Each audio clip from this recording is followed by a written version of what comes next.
If Barack Obama were in the files, let's just say that, he would be being called a pedophile left and right by Fox News and the MAGA media people. I mean, he'd be called the worst things: sick, pedophile, evil, should be thrown in jail, et cetera, et cetera.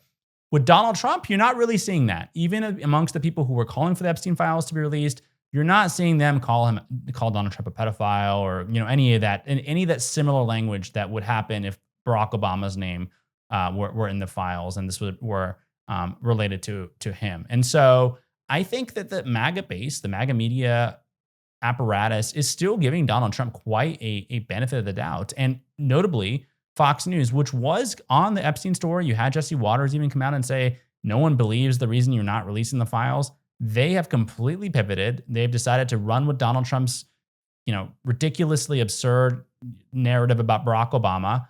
And I was watching last night, and it was like all of it was like Obama cooked up Russiagate, and this is a historic moment. I was watching Ted Cruz saying this is a day that will live in infamy like Pearl Harbor. I mean, what an insult to everyone who died at Pearl Harbor. And he said that, I think, on Laura Ingram's show. And so they have moved on, I think, by and large. Fox News is covering for him. A lot of the MAGA base that was really about releasing the files, you're not seeing them target Donald Trump with the same level of attacks or the same questions they would have for a Democrat. And so I tend to think that while this has been a very bad moment for Donald Trump, he will be fine in the end. And I think 6 months from now, this will have blown over.